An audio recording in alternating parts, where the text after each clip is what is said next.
Hello everyone, आपने अक्सर सुना होगा कि माया तेरे तीन नाम, परसा परसू परसाराम।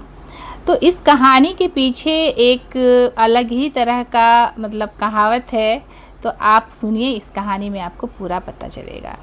एक लड़का था, नाम था परशु। बनिए का लड़का था और वो बचपन से ही तेज़ तर्रार था।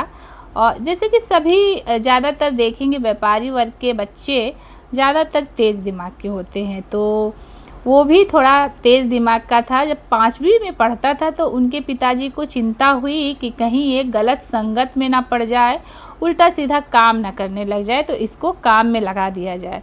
तो उसको पहले का समय था, आज का समय नहीं है, बहुत पहले की बात है ये। तो उसको काम में लगा दिया गया। उसको 5 रुपया दिया। उसके पिता ने उसको, परसू को 5 रुपया दिया और कहा कि लो बेटा, इस 5 रुपये में तुमको अब अपना व्यापार शुरू करना है। तुम दिखाओ मुझे कि तुम इस 5 रुपये से क्या कर सकते हो। तो परसू ने पैसा लिया 5 रुपया। उसके बाद वो पहले सोचा, फिर बोला कि क्या किया जाए। फिर उसने 5 रुपये का चना खरीदा, साथ में नमक मिर्ची और चटपटेपन के लिए थोड़ा सा नींबू रखा। और वो क्या कहते हैं, पास ही में एक जगह ऐसा था जहाँ पर लोग बहुत इकट्ठा होते थे। देखा कि कहाँ पर बिक्री होगा। वो दिमाग दौड़ाया कि कहाँ पर इसकी बिक्री बहुत ज़्यादा होगी।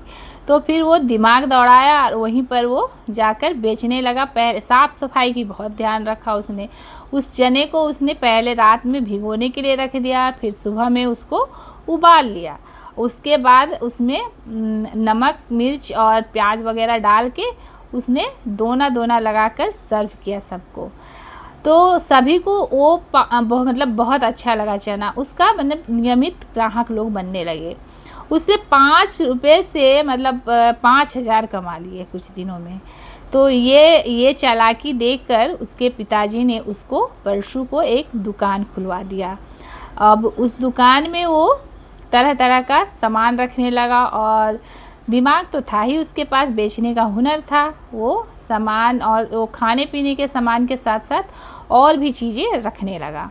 तो उसकी बिक्री बहुत जमकर होने लगा। अब उसने अपनी काम इतना ज़्यादा बढ़ गया कि उसके अकेले का बस का था ही नहीं। उसको 2-4 नौकर रखने पड़े। उसकी मेहनत थी उसके पीछे। तो 2-4 नौकर रखे। अब वो परशुराम बन गया था। जब 2-4 नौकर रख के अब वो गद्दी पे बैठने लगा। अब उसका ज़्यादातर काम उसके स्टाफ वगैरह देखते थे। तो अब वो सेठ परशुराम बन गया। तो सेठ परशुराम बनने की ये कहानी ये है कि माया तेरे 3 नाम। पहले वो जब कमाता नहीं था, बिल्कुल एक नॉर्मल सा बच्चा था, उस समय उसका नाम परशु था। जब वो कमाने लगा तो उसका नाम बना परशुराम। और जब वो बहुत ज़्यादा कमाने लगा तब वो बन गया सेठ परशुराम। तो इसलिए कहता है कि माया तेरे 3 नाम, परशु, परशुराम और सेठ परशुराम।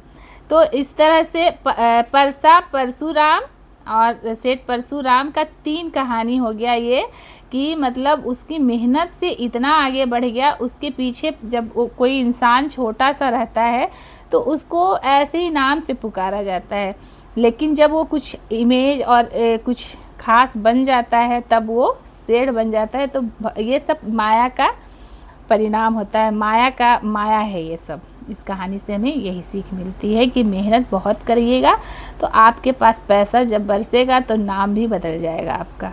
Thank you.